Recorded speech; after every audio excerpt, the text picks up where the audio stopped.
yang hadir sholat berjamaah ke Baitur Rahman ini ada yang umur 100 tahun Bapak Ibu.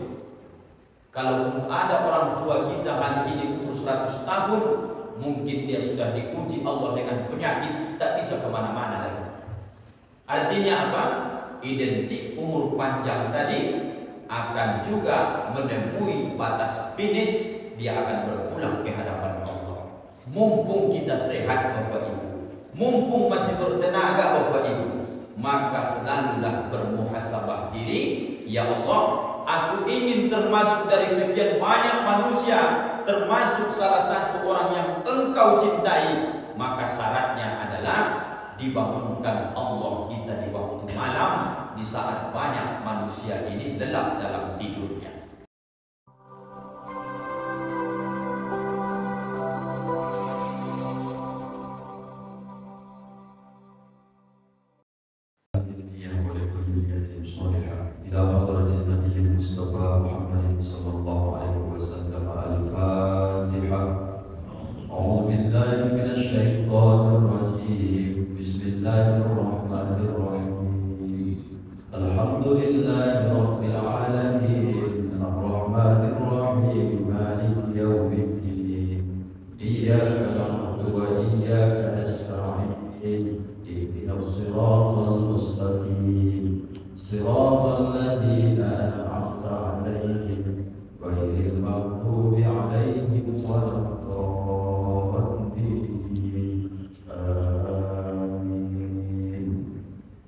Bismillahirrahmanirrahim.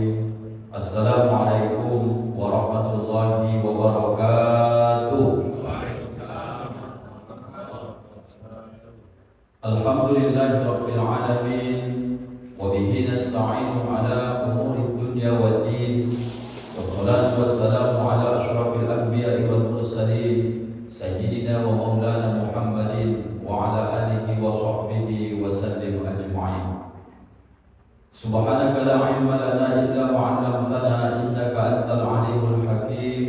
Wa qala rabbi shrah li sadri wa yassir li amri wahlul 'uqdatam min lisani yafqahu qawli. Shadaqallahul 'azim. Allahumma faqihna fid din wa 'allimna at-ta'wil wahdina ila siratikal mustaqim. Amin. Walhamdulillahi rabbil alamin. Ketua beserta segenap pengurus Masjid Baitur Rahman yang sangat kita hormati dan kita muliakan, pengurus dan juga beserta imam dan seluruh jamaah yang sangat kami cintai karena Allah. Begitu juga dengan sahabat dakwah yang mudah-mudahan kita semua ikut ambil dalam kebaikan ini. Semoga doa-doa kita diberi Allah ijabah. Bagaimana nanti kita tutup akhir hayat kita ini sesuai dengan doa yang diminta oleh imam kita tadi. Kalau memang kehidupan ini ya Allah baik, maka berikan kami dalam kehidupan ini menambah amal-amal soleh kami. Tapi kalau seandainya kebaikan itu tak bisa kami peroleh dalam kehidupan ini, waj'alil mauta, jadikan kematian itu ya Allah rohatan lana fi kulli syar, kami bisa beristirahat dari hiruk pikuk keburukan dunia ini. Artinya Bapak Ibu, doa ini dahsyat. Kalau seandainya saya hidup hari ini ya Allah bisa menambah amal ketaatan saya, maka hidupkan saya ya Allah. Tapi kalau seandainya gara-gara hidup ini kau beri kesempatan makin bertambah dosaku, bertambah maksiatku, waj'alil mauta, matikan aku ya Allah rohatan lana, supaya kami ini bisa beristirahat min kulli syarr, daripada keburukan, kejahatan, fitnah dunia ini. Jadi Bapak Ibu, pilihan itu sebenarnya cuma dua saja. Hidup, lakukan yang terbaik. Meninggal, supaya istirahat. Jadi Pak Ustaz, sampai kapan kita sholat ini? Sampai kapan kita melakukan kebaikan ini? Sampai kapan kita berinfak sedekah itu? Sampai kapan kita melakukan amal-amal soleh itu? Allah sendiri menjelaskan dalam Al-Quran, wa'bud rabbaka hatta ya'tiyakan yakin. Beribadahlah kepada Tuhanmu sembahlah Tuhanmu hatta sehingga ya'tiyakan yakin, sehingga sampai kepadamu yakin. Dalam tafsir yakin itu adalah sampai kematian itu bertemu dan menjemput kita. Apa maknanya? Kalau ada orang bertanya sama bapak ibu, tak bosan kalian sholat subuh berjamaah, tak bosan kau terus berinfak sedekah itu, tak bosan kalian terus bangun masjid itu, tak bosan kau terus puasa sunnah itu, tak bosan kau terus baca Quran zikir itu. Jawabnya, kapan sampai kita berhenti melakukan itu berkata bosan?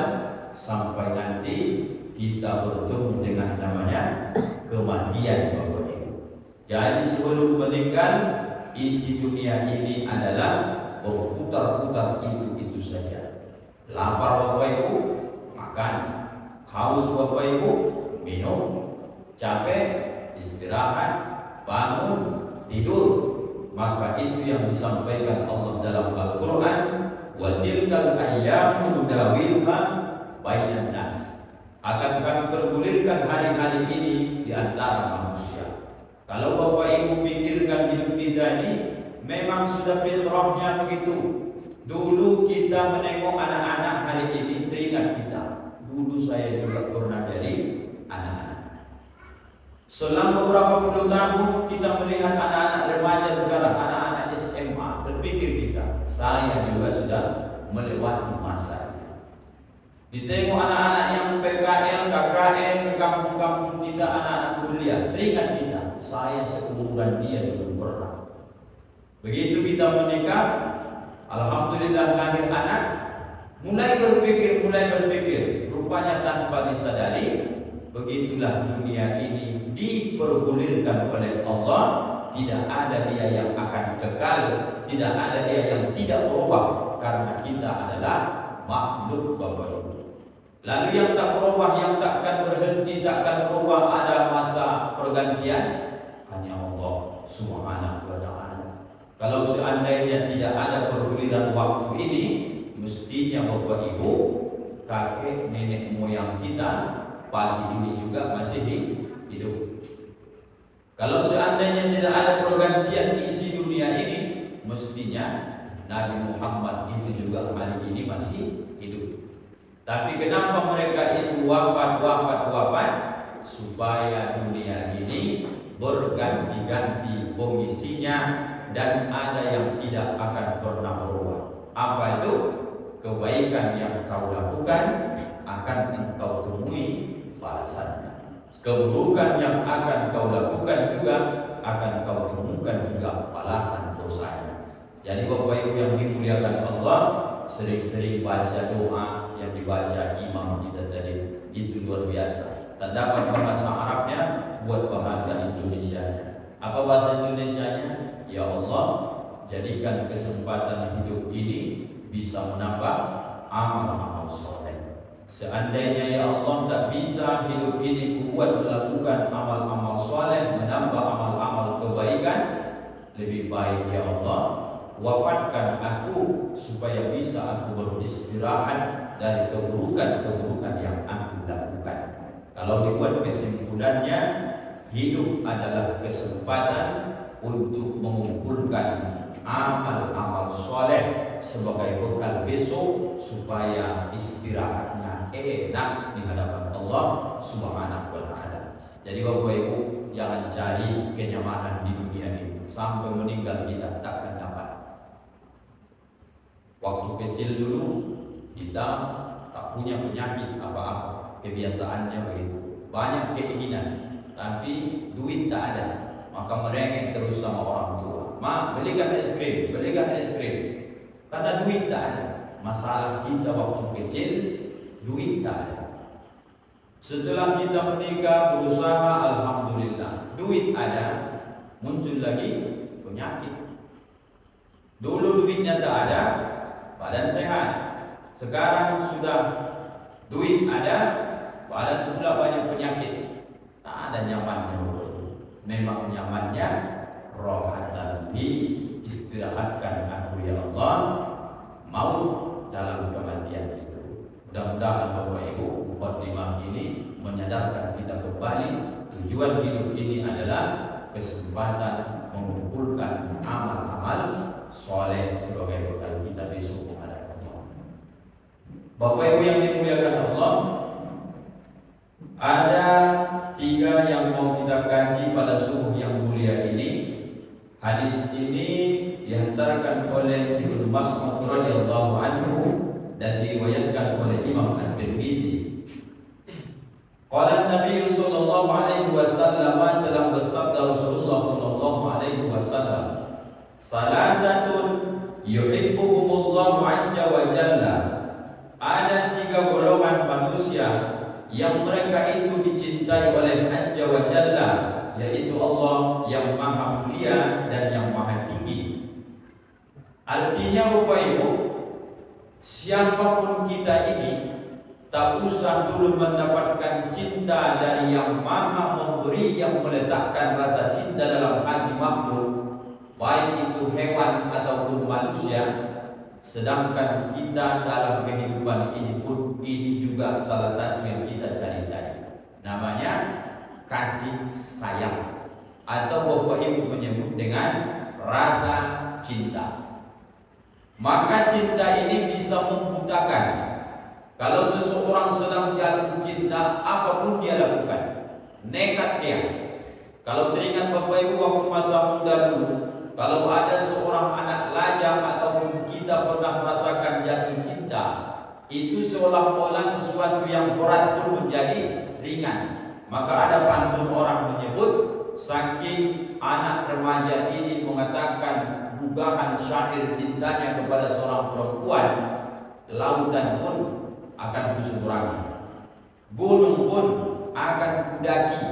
Maka ibu-ibu kalau mendengar pantun seperti ini, inilah tipe laki-laki yang tak boleh untuk dijadikan suami. Alasannya Pak Ustaz, kalau dia besok sudah menjadi suami, jadi kepala rumah tangga, kalau pernah dia mengucapkan pantun ini, maka inilah orang yang takkan pernah pulang-pulang. Kok bisa Pak Ustaz? Karena dia akan selalu menyeberangi lautan, tak selesai-selesai. Kemudian dia akan mendaki terus gunung, itu pun tak akan selesai, karena gunung banyak di dunia ini. Itu gugahan dari hati yang sedang galau, sedang jatuh cinta. Maka dia mengatakan sesuatu yang berat itu pun akan terasa menjadi ringan, karena sudah masuk dalam hatinya namanya cinta, ingin membahagiakan orang yang dia cinta. Sekarang kajiannya, Allah sedang menawarkan lewat hadis Nabi ini, kalaulah seandainya ada 3 ini dalam diri kalian, maka cinta itu akan turun, akan datang ke dalam hatimu. Kalau kau merasa berat melakukan ini, jauh lebih dari itu rasa cinta yang akan kuberikan kepada engkau. Maka saya yakin amalan yang 3 ini tidak akan mudah Bapak Ibu, karena cinta yang akan didapatkan ini bukan hanya cinta di dunia, tapi yang bisa menjamin keselamatan kita besok, terutama di akhiratnya Allah Subhanahu wa ta'ala. Yang pertama, rajulun qama minal lail yatlu kitaballahi. Seseorang yang qama minal lail, tegak dia daripada sebahagian malam. Bahasa ujung batu sering menyebut dengan qiyamul lail. Qiyam itu tegak, berdiri, lail malam. Maka orang mengartikan qiyamul lail, tegak malam, berdiri di waktu malam, itu bermakna kalau orang menyebut dengan solat malam. Rupanya Bapak Ibu, yang dimaksud dengan qoma minal lail, tak semua itu Bapak Ibu harus melaksanakan solat. Itu kadang-kadang yang kita salah mengartikan. Kenapa dia menganggap bahwa qiyamul lail mesti solat? Maka dia tidak ingin melewatkan malam-malam itu dengan melakukan suatu ibadah. Padahal malam itu ada Bapak Ibu yang tidak sampai pun dia sholat, tapi tetap dihitung sebagai qiyamul lail. Contohnya begini. Kalau ada Bapak Ibu tadi malam jam 3, kemudian Bapak Ibu terbangun. Begitu Bapak Ibu terbangun, maka kemudian menengok jam 3. Saya biasa bangun jam 4:30. Kalau saya sekarang ini sholat, nanti saya tidur, bisa saja subuh saya kelewat. Paskanlah tidur lagi balik, nanti 4:30 mandi, kemudian tahajud. Dalam pikiran Bapak Ibu begitu. Jadi maksudnya gimana Pak Ustaz qiyamul lail itu? Siapa yang terbangun dari tidurnya, kemudian dia membaca zikir La ilaha illallah wahdahu la syarikalah lahul mulku wa lahul hamdu wa huwa ala kulli syai'in qadir. Mau yang seperti habis sholat itu pun Bapak Ibu buat, terserah. Lafaznya berbeda-beda. La ilaha illallah wahdahu la syarikalah lahul mulku wa lahul hamdu wa huwa ala kulli syai'in qadir. Habis itu Bapak Ibu baca Subhanallah walhamdulillah wa la ilaha illallah wallahu akbar.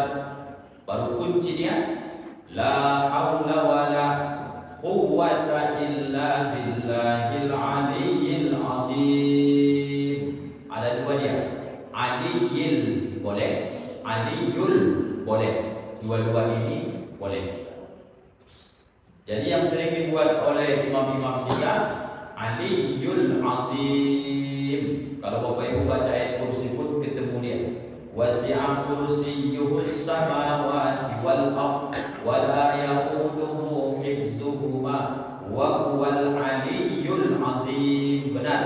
Wa huwal aliyyil azim. Benar. Dua-duanya bagus. Setelah Bapak Ibu baca itu, barulah kemudian baca Faghfirli. Enggak dapat ujungnya ini, diartikan Indonesianya ampunilah aku. Setelah itu Bapak Ibu tidur lagi balik.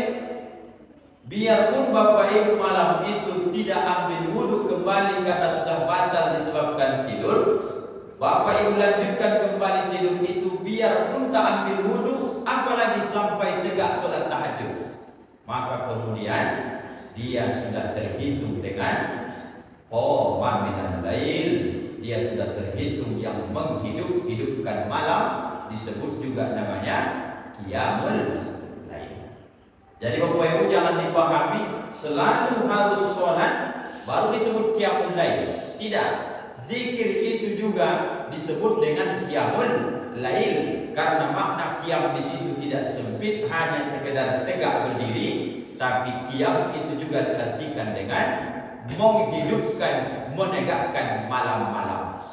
Maka kalau ditanya nanti orang-orang, apakah sudah tahajud tadi? Ada orang tak tahajud dia, tapi dia melakukan suatu amal, suatu zikir, tapi juga dia tidak melaksanakan sholat, tapi juga disebut dengan qiyamul lail. Siapa Ustaz yang pernah melakukan ini?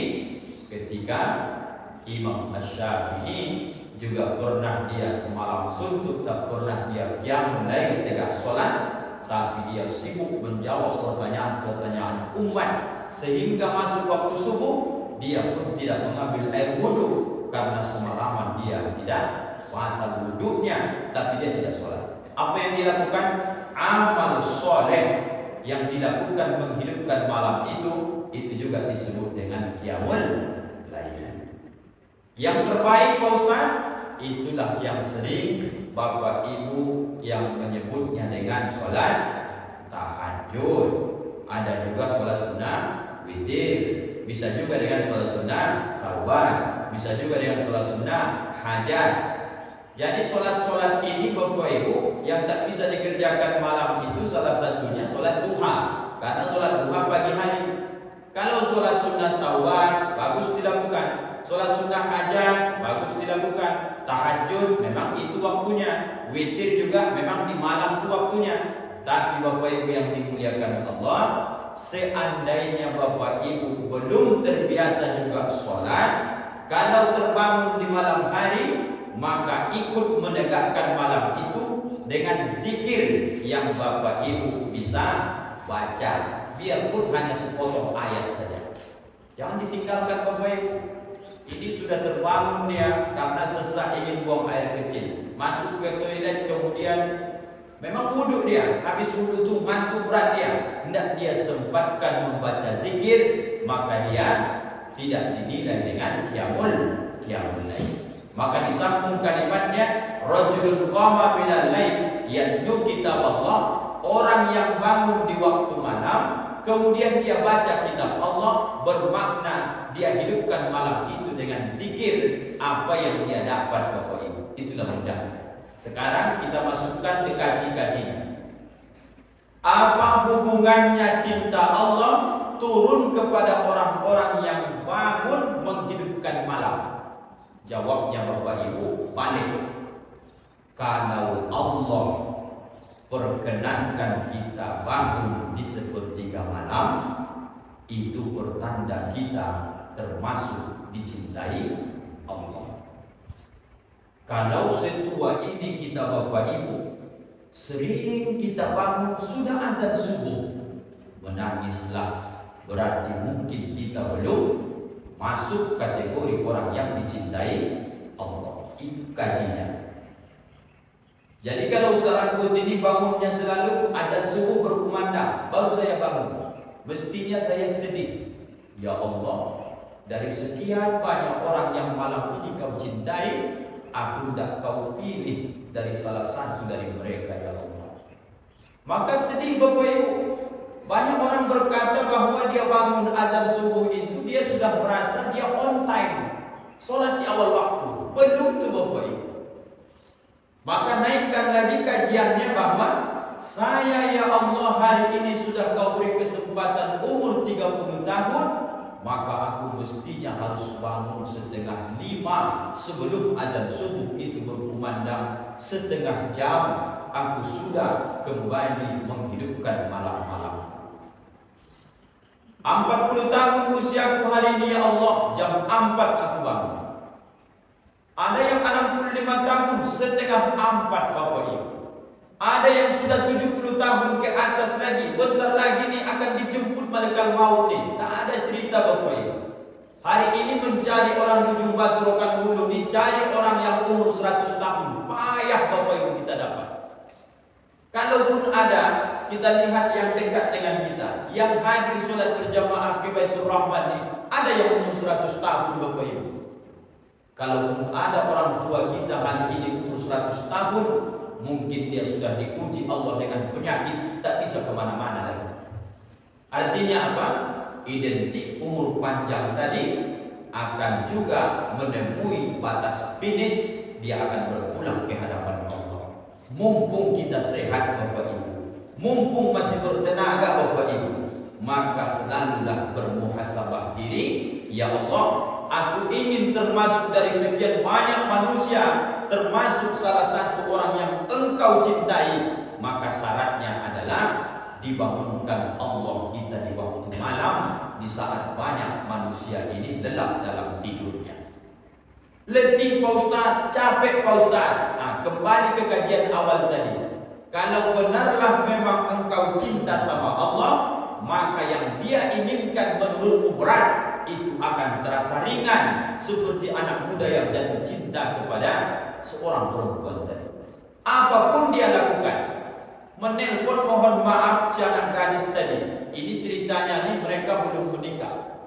Begitu ditelepon jam 12 malam, hujan gerimis tambah petir. Apa kata perempuan nih? Kalau benar kau cinta sama aku, antarkan malam ini juga bakso. Jam berapa itu Bapak Ibu? Jam 12 malam. Kalau ada Honda, ada mobil, ada mantel syukur. Zaman dulu tak ada, jalan kaki. Begitu pun dilalui orang. Masa untuk membahagiakan makhluk begitu kita mati-matian? Jangankan lagi itu, cinta kepada anak. Sering Bapak Ibu, saya pribadi ini seorang ayah, menahan selera saya gara-gara ingin membahagiakan anak saya. Bapak Ibu pun pasti melakukan hal itu. Mungkin tidak ke anak, ke istri. Sering kita tahan selera kita, pengen kita beli baju baru, tapi gara-gara istri duluan merengek, anak duluan merengek, maka sering kita dahulukan yang kita cintai dibandingkan dengan diri kita sendiri. Kalau bukan karena cinta nih Bapak Ibu, mana ada kita bapak-bapak yang sampai mati-matian izin maaf sampai terkelupas kadang-kadang bagian belakang ini karena disengat matahari, menggali kabel optik itu segala macam. Kalau hanya untuk sekedar makan saja, kawan-kawan kita yang banyak ini untuk perut kita saja sudah selesainya Bapak Ibu. Kenapa dia mau mati-matian? Karena di belakang ada orang-orang yang dicinta, disayang, ingin membahagiakan mereka. Kalau kau ingin bahagiakan Allah, maka Allah tak butuh sebenarnya kepada kita paksa-paksakan Bapak Ibu bangun cepat tiap malam. Makin cepat bangunnya, makin barokah hidup kita Bapak Ibu. Kalau pun seorang putih dibangun tadi azan subuh, tak ada ruginya sama Allah Bapak Ibu. Yang rugi siapa? Saya mestinya menangis. Ya Allah, kenapa tidak kau ikutkan aku dalam golongan orang-orang yang kau cintai pada malam ini? Semua mereka sedang mengutarakan, mencurhatkan isi hati mereka kepada engkau. Maka Bapak Ibu, orang yang istiqomah sholat malamnya itu pertanda dia dicintai oleh Allah. Dan kalau cinta ini sudah dapat, tidak ada yang dia rasakan keresahan dalam hidup, selalu tolongan Allah cepat karena sudah mendapat cintanya. Anak yang merengek sama omanya, oma ini cinta sama anaknya. Oma belikan es krim, tidak sempat merengek, beli. Namanya cinta. Oma belikan aku baju baru, kawanku sudah 3 setel, dibelikan oma. Jangankan 3 setel, 5 setel pun dikasih. Allah pun begitu sama hamba. Kalau sudah sayang cinta dia, minta saja. Kalau dalam hadis yang lain dibaca Bapak Ibu, adakah malaikat malam hari ini, sepertiga malam ini, sebelum subuh ini? Hadis itu sering dibacakan oleh guru-guru kita. Apa yang mereka minta akan kuberikan. Apakah mereka ada kesulitan? Akan kupangkat kesulitan. Ada mereka yang sempit rezeki, akan kulapangkan. Ada yang minta diampunkan dosa, biar kuampunkan, kata Allah. Tawaran itu apakah jam 6, jam 7, atau dia di waktu zuhur, asar, maghrib, isya? Tawaran itu Bapak Ibu adalah sepertiga malam sebelum azan subuh berkumandang Bapak Ibu. Jadi mudah-mudahan istiqomah kita mencapai cinta Allah ini dengan istiqomah memaksakan diri supaya kita menghidupkan setiap malam-malam kita. Bertanya ibu-ibu, Ustaz, kami ini perempuan, kadang kami dikasih Allah rukhsah, keringanan, namanya halangan. Kalau kami halangan Pak Ustaz, bagaimana? Apakah kami tetap bangun jam 4 atau kami bangunnya jam 7, jam 8 pagi? Kami kan tak sholat subuh, kami kan tak ke masjid. Bagaimana jawabnya? Wanita soleha ada zikir-zikir yang tetap dia dawamkan, dia lanjutkan, dia rutinkan. Biarpun dia dalam keadaan halangan, dia tetap bangunnya di sepertiga malam, tetap dia hidupkan. Cara zikirnya, jangan gerakkan lisan, tapi bunyinya di dalam hati. Begitu Bapak Ibu. Jadi orang Islam ini biarpun dia halangan perempuan ini, tidak ada alasan bagi dia bangun jam malam, jam 7, jam 8. Bangunnya tetap juga di sepertiga malam. Itu nomor 1 Bapak Ibu. Banyak dipanjangkan, kita jam 6, 2 menit lagi.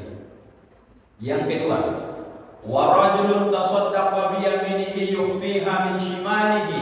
Seseorang yang memberi dengan tangan kanannya tanpa diketahui oleh tangan kirinya. Pemahamannya Bapak Ibu, selama ini kita berkata memberi tangan kanan tanpa diketahui tangan kiri, ini sering diartikan dengan ikhlas.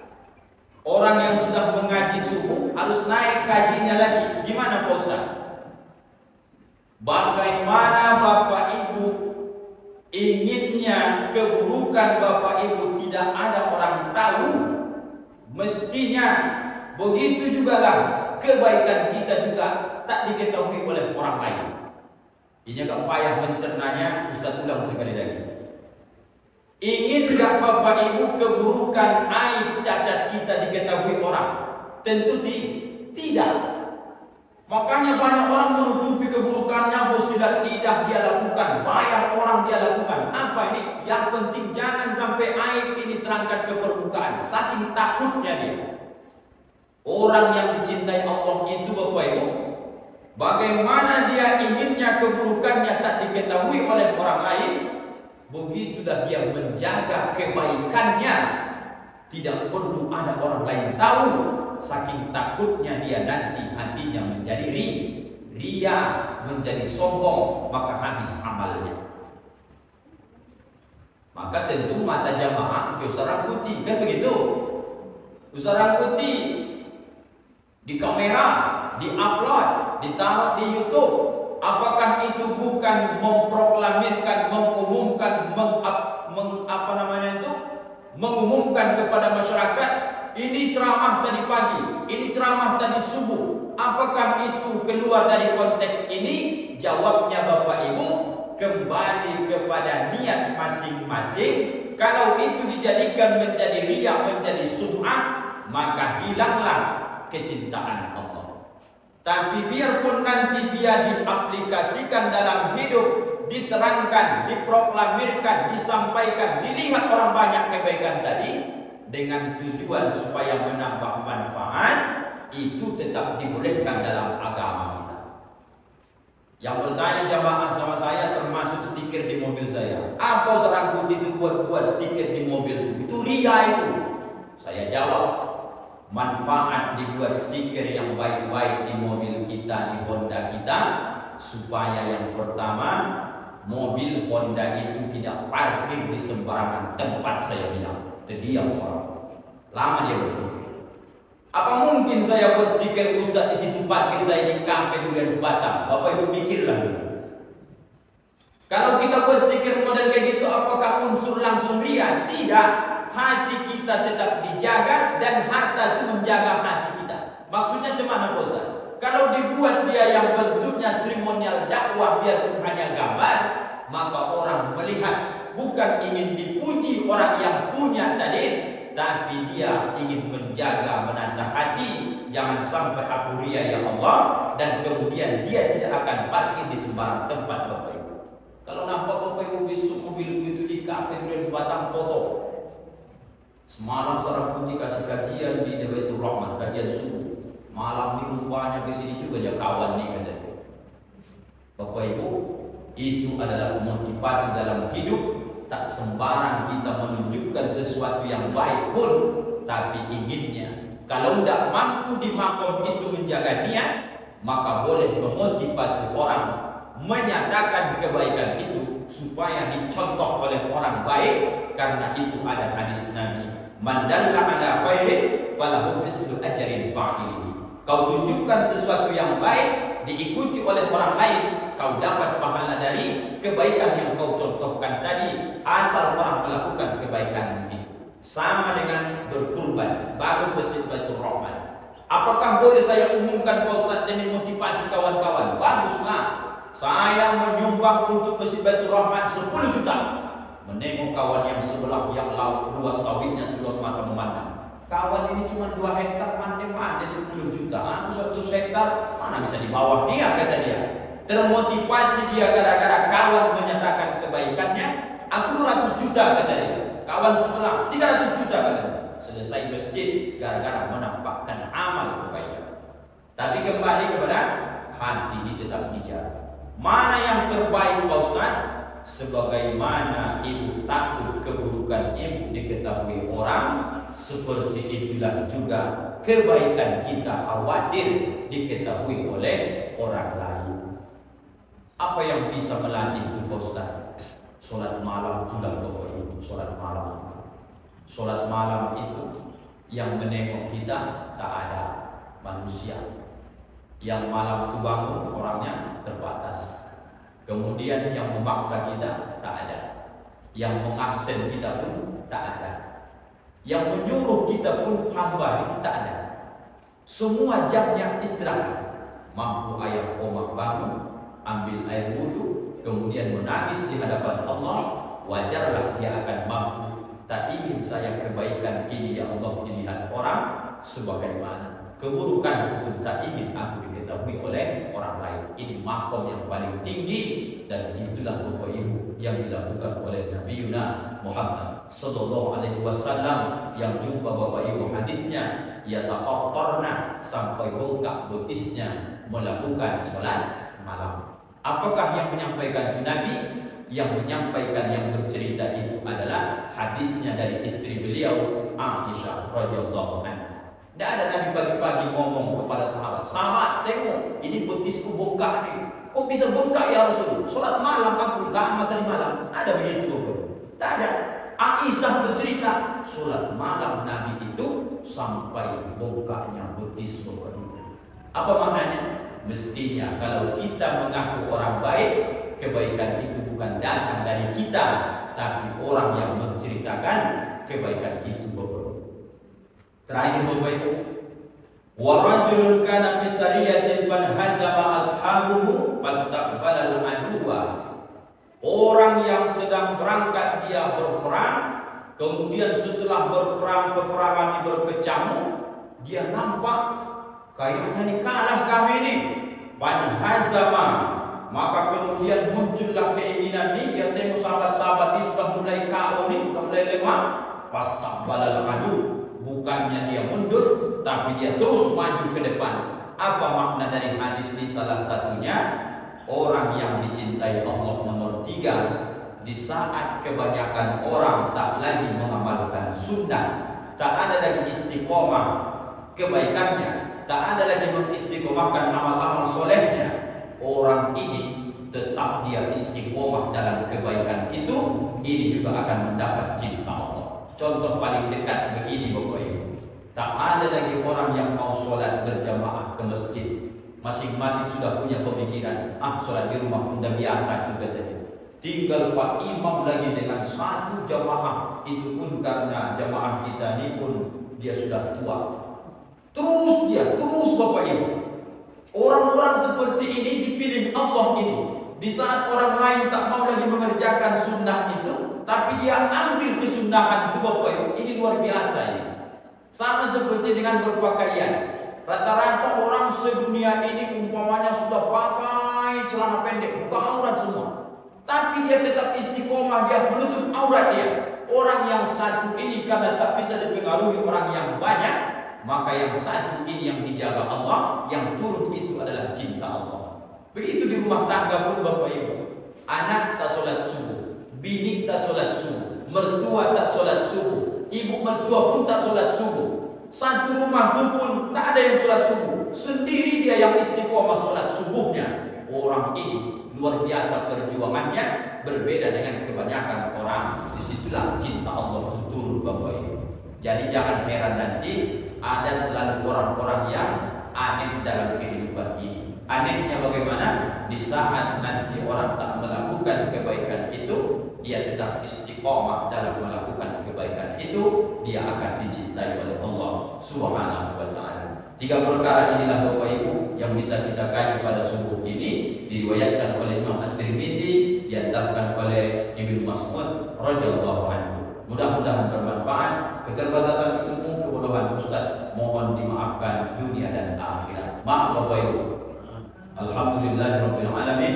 Kita tutup dengan doa kafaratul majlis. Subhanakallahumma wa bihamdika asyhadu an la ilaha illa anta astaghfiruka wa atubu ilaik. Assalamualaikum warahmatullahi wabarakatuh.